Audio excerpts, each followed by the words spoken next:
What is going on, guys? Tech Bro Cholo here, and welcome back to where we take awesome out of the box. Now today we're going to be taking a look at the new Vivo Y76 5G.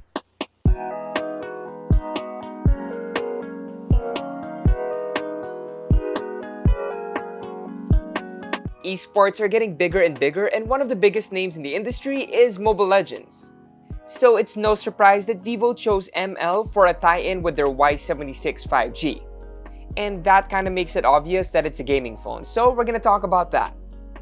First of all, just a disclaimer, the tie-in is mainly for the packaging, nothing really in terms of design or inclusions for the phone, and if you want to watch the full unboxing, you can check out Jamie's video up there. Now let's jump straight into the internals.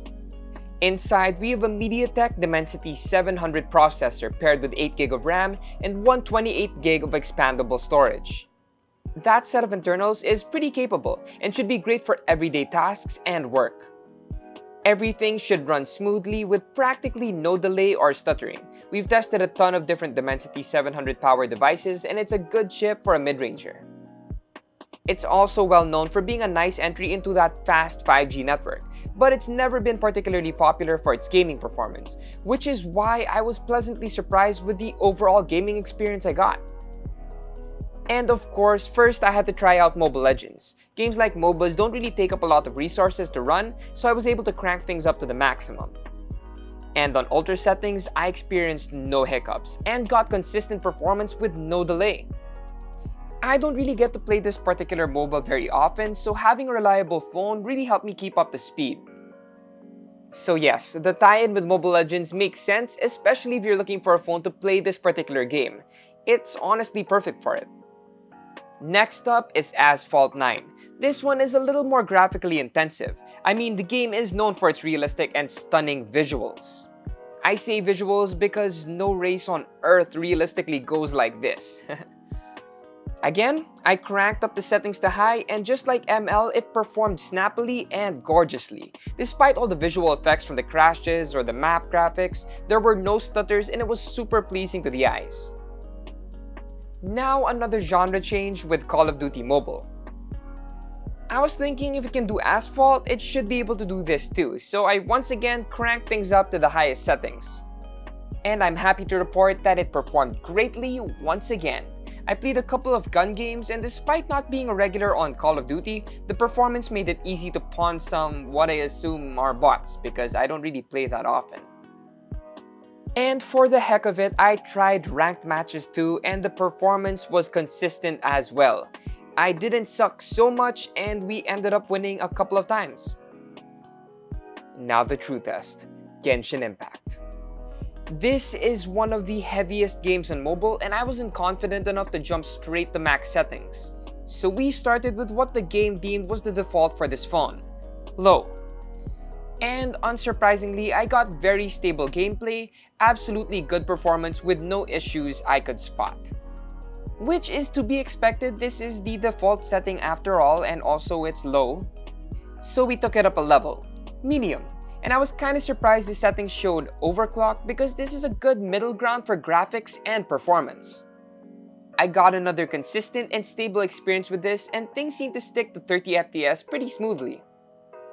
In my opinion, this could honestly have been the default.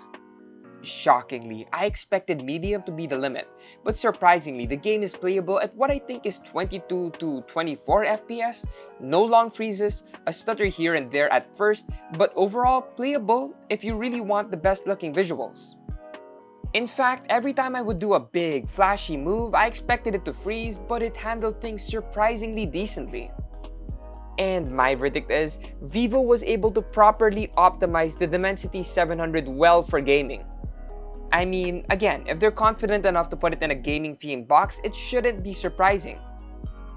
It ran almost every game well on max, and although I recommend medium for Genshin, it's nice to know it has the guts to do more. Literally, guts, cause internals, haha.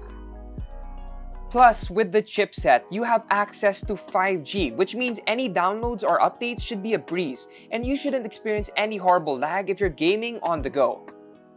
And you can enjoy all those games with the Vivo Y76 5G's 6.58-inch Full HD Plus IPS LCD. And despite being locked to 60Hz, I'm very happy with the overall image quality, and I should say it's perfect for gaming and for binge watching all your favorite Netflix shows and YouTube videos. As for sound, we have a lone speaker here, which isn't super loud but it does the job. We do have a 3.5mm jack here, so I recommend using earphones or better yet, headphones, especially considering if you're gonna be gaming on this. I mean, you gotta know where all the gunfire is coming from, left or right, up or down, and it's kinda hard to tell if you're on the speakers. Last but not the least is the 4100 mAh battery, which is pretty standard, but since we're only getting a 60Hz screen here, you'll most likely be able to use this for a day.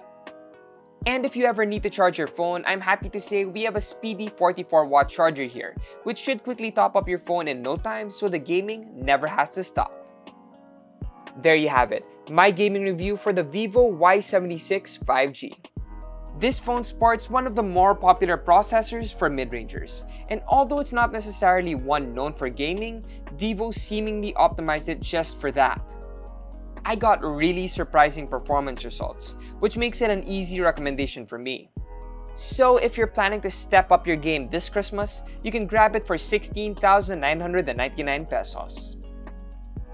You can check out more tech reviews on Unbox.ph. Also, don't forget to like, comment, share, and subscribe. Yup, subscribe because when you hit 250k subs, we're giving away a smartphone. So don't forget to use the hashtag #sub2unbox. Hit the notification icon if you want to get updates when you drop videos. Once again, it's your tech bro Cholo, and I'll see you guys in the next one.